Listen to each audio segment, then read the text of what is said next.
Okay, how I do my crickets. I get two 90-quart Sterilite tubs, better known as blanket tubs or sweater tubs. Most Walmarts carry these. You get two of them.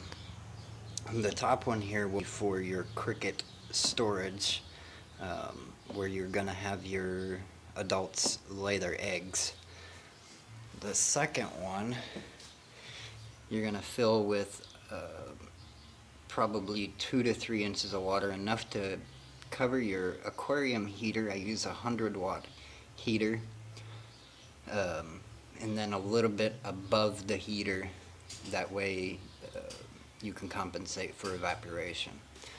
So you're going to take your first box and slide it on like so. Get your water temperature inside your tub to 90 degrees. 90 degrees is optimal for hatching the eggs of the crickets. Inside, you'll notice the water is starting to pull up. If you just pull up on one side and push down on the middle, you can get most of the air bubbles out. You don't want a big air bubble like this because it creates a hump in the tub. Then you're going to have a second tub, preferably without holes. I use this one to separate duvia roaches.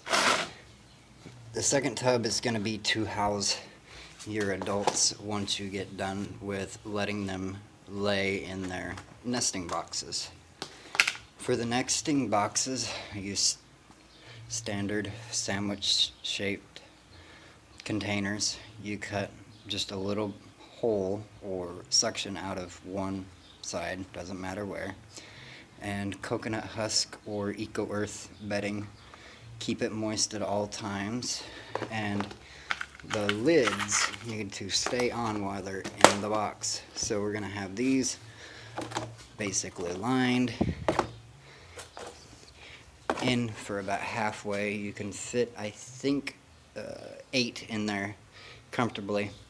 Let them stay in there for a week, in which time you will pull all the egg containers out, dump your crickets, your main breeder crickets, into your tub here, and this will be your hatchling box. Now, when I run these setups, I run 2 of them. Usually I'll rotate back and forth between the first set and the second set, and I stagger them so that one box is running hot, getting crickets up to size quickly. The other one I set to about 79 on the temperature. Crickets seem to grow faster in heat, and they also die faster in heat. The cooler they get, the longer they last, but the slower they grow. So you set up your identical box like this, but have it set at 79 to 80 degrees. And very humid. You'll want to put a lid on it, put you some packaging tape about halfway up the box. That way the crickets can't escape, or you can use Vaseline, doesn't matter. If you put it too high, they'll be able to, when you open the lid, if they're sitting right here, they'll be able to jump out. Even though they jump straight, if they're sitting here, they'll jump straight and they'll go that way.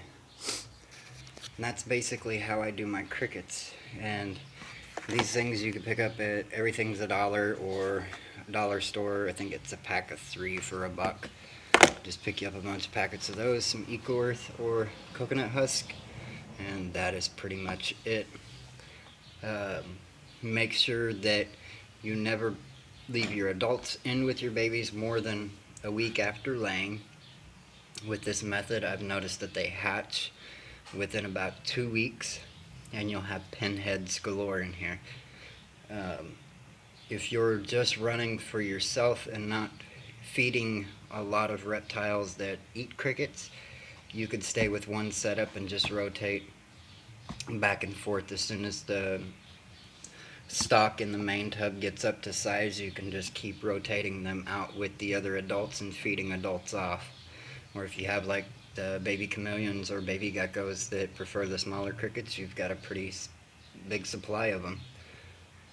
With this setup, I started out with 150 crickets, and I ended up donating well over 5,000 crickets to one of my local pet stores because I was overwhelmed with crickets. Um, it's a pretty easy, standard way of doing it. Just remember, temps at 90, humid, and never leave the cricket nesting boxes with their lids off or in there, the parents in with them past a week. Otherwise, they're just going to start eating the eggs that they've laid. Um, if you need to tell how to separate your males and females, of course, females will have a black stinger-like thing coming out of their rear of their abdomen. It's called an ovipositor. It's what they use to lay the eggs. The males will not have this black stinger-like thing protruding out the rear of them. Pretty easy to tell them apart. Hope you enjoy. Hope you find it informative. Thanks.